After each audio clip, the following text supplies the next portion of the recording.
got Jonathan Davis checking in from Locked On Longhorns, and we appreciate Jonathan being here. How's it going today? It's going great. The second day of the real Arch Madness. I'm like, let me in here, man. I'm sitting backstage. You're talking about what Arch not going to do. I'm like, let me in here so I can talk about it. But it's going good in Longhorn Nation. Who was talking about what he's not going to do? You are talking about. I just don't see how he's going to live up to the expectations. So I didn't say that. We'll see. What'd you say? That didn't come out of my mouth. What'd you say, Mark? I didn't. You said I don't. You said I don't see how he lives. You didn't just say that. No. Oh, okay. My bad. I'm sorry. I was listening too hard.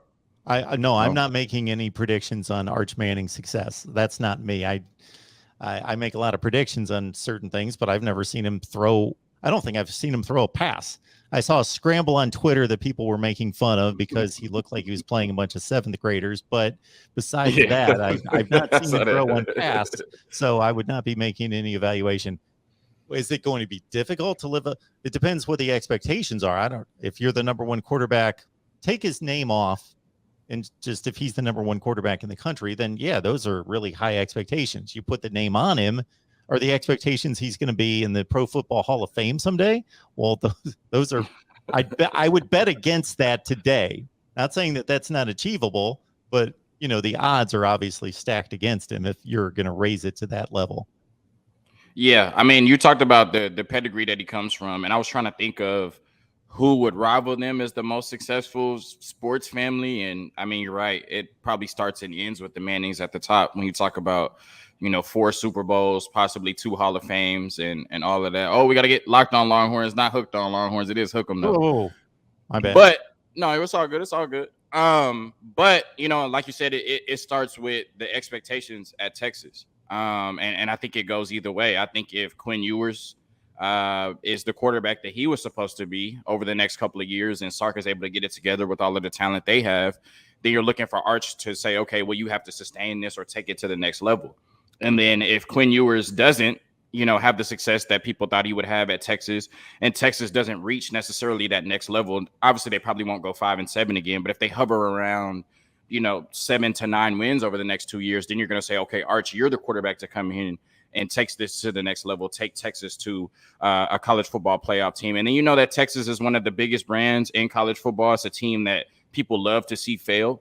And so you're going to have that aspect. And then because of the hype, hype creates hate. And because Arch is the most hyped recruit ever, he's going to be one of the most hated players ever, just because he went to Texas and people are going to want to see him fail. And so you have that riding as well. And so he's at a school that he has to produce at, and Arch can't go out there and fail because there's so much riding on it. So you're right about the expectations and whether he'll be able to live up to them. I think on the college level, I'm not worried about that. When you start talking about, will he live up to the NFL legacy of his family? I think that's a different conversation and one I won't concern myself with. But in college, I think he's definitely built for it. Jason, anything you want to hit Jonathan up concerning Texas football? Jonathan and I have gotten together here a couple times in the last week, so I'll let you roll with it. No, I think, just to our further conversation about Arch, I mean, I think it's just, like I said, it's impossible to know exactly how good this kid's going to be, right?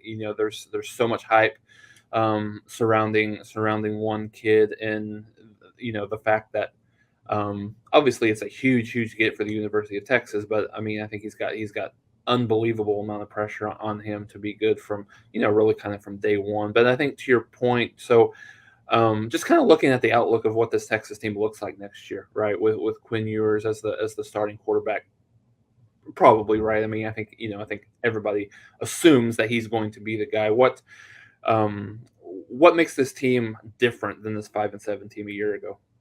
Well, I've maintained, I'm going to say this again. I said it on my podcast when Mark joined me. I know Mark's going to argue. But I said that this wasn't a 5-win football team last year. It's a team that had 5 wins. When you look at it, obviously, the huge lead they had on Oklahoma. They had a lead on Oklahoma going into the fourth quarter. They had a lead on Baylor going into the fourth quarter. They had a lead on Oklahoma State going into the fourth quarter. And those were the 3 teams at the top of the Big 12. Now, like Mark likes to say, we don't end the games at halftime. We don't end the games after the third quarter. And obviously, they folded in all of those games. But I don't think that this was a 5-win team last year. I think that the culture was off. The energy was off, and Sark wasn't able to really put his handprint on this football team last year. And I just think that it was a broken football team. And that's what happens when you go out there and go 5-7. There were some talent deficiencies on the team, but it was still Texas. It was still had enough talent to not be 5-7. I think when you look at it, I've talked about the defense. I think the defense was lacking last year. This is the first time in 4 years that Texas will have the same defensive system for 2 years in a row. They had 3 straight defensive coordinators. They returned Pete Kwiatkowski, also bring in Gary Patterson, special assistant to the head coach. He's working with the defense specifically on the back end. And when I look at Texas, I think that they're the rare team in college football, especially in the Big 12, that can say they've gotten better at literally every positional unit from the year before. They got better at quarterback. If you're telling me Quinn Ewers is going to start over Hudson Card, even if they didn't get better at running back, Bijan is the best in the nation. They got better at receiver, and they're already returning Xavier Worthy, bringing in Ajay Hall and Isaiah Nair. They got better at tight end, bringing in Jaleel Billingsley. They got better on the offensive line, bringing in the 2 top linemen in the class, 6 blue chips out of 7 offensive linemen in the class. They got better on the D line, bringing in 8 defensive linemen in that 5th ranked 2022 recruiting class. They got better at linebacker with another year of development of DeMarvion Overshawn, transferring from safety to linebacker, also bringing in one of the best players in college football last year, although at James Madison, Diamante Tucker-Dorsey in the transfer portal. And then you look at the DB, they brought in two really talented corners in the recruiting class that are going to play this year, also bringing in Ryan Watts from Ohio State to start at that cornerback position as well. So, like I said, there isn't many teams in the nation that you could say outside of Texas got better at literally every positional unit, but the Texas Longhorns did, albeit with their second year in the system under Pete Kwiatkowski, albeit in their second year under Steve Sarkisian. And that's why Texas is going to be different this year, because it's a different year under the same coach, a different year under the same defensive coordinator, different energy, different culture around the football team, and have got better at literally every positional unit, as I just described. I completely agree. I think they're an 8-4 football team. I think they've improved. They've improved considerably. They've improved considerably. I'm just kidding. We had a back and forth about the over/under being at 8 there. So I think they're remarkably improved. And like you say, I totally get your point, Jonathan, that they were not a 5-win team. You know, You are what your record is. Yes. Yeah. But the talent is so much better even before all these upgrades than 5 wins. Absolutely. And like I told you, I watched the Baylor game. I watched Iowa State. I watched Oklahoma State. I watched Oklahoma. And it was like, well, they're better than this. They're better than their record. They're competing with all these teams deep into the second half and figuring out ways to blow the game. But from a talent perspective, from just watching the flow of the game, they're right there. Sure.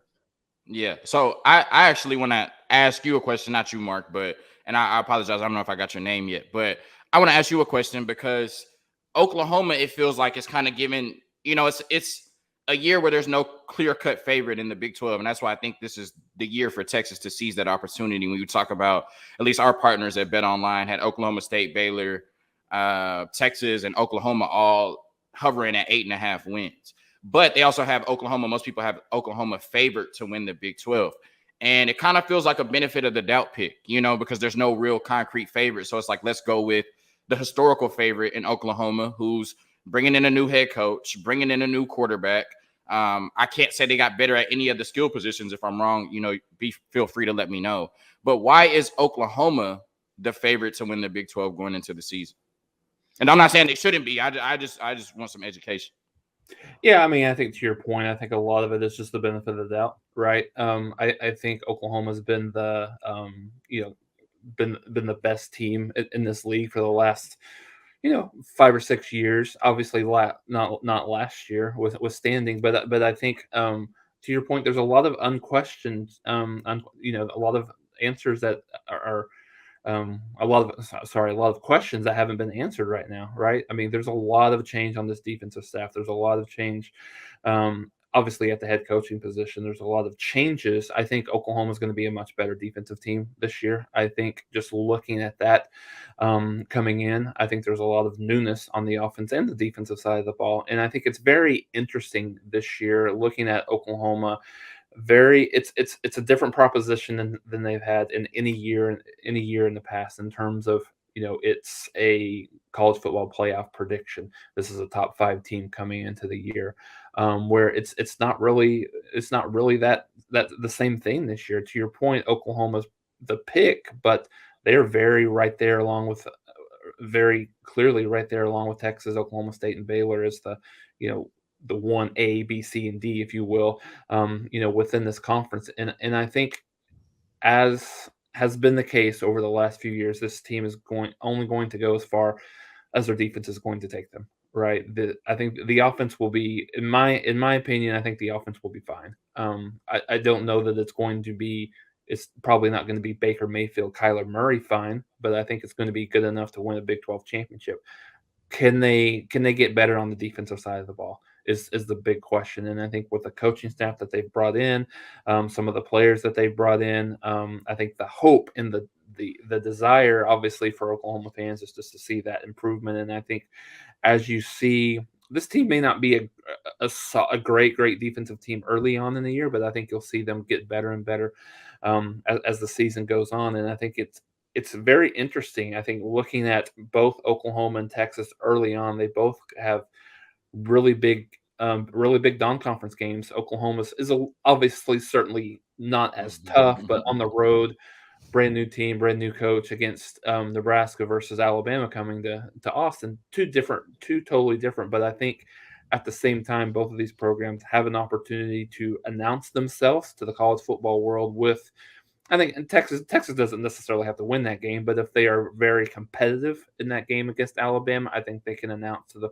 world. Maybe, I know the "we are back" situation always seems to come, but if they're able to be competitive in that game, and then if Oklahoma on the other side of it, if they go into Nebraska and they win that game, no matter how convincingly or not, then I think you have something to look forward to in terms of, hey, this is a team that could still battle for the Big 12.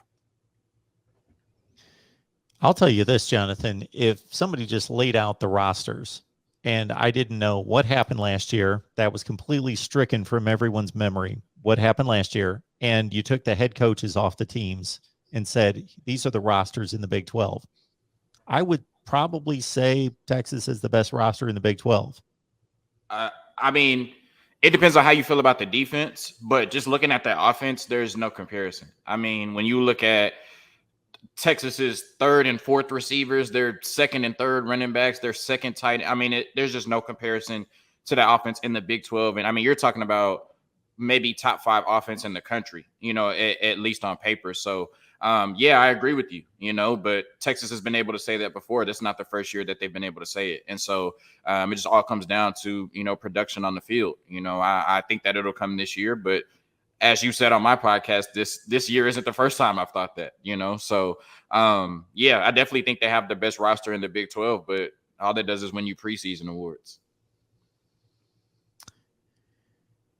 Yeah, so your expectation is what, to get to a Big 12 championship game?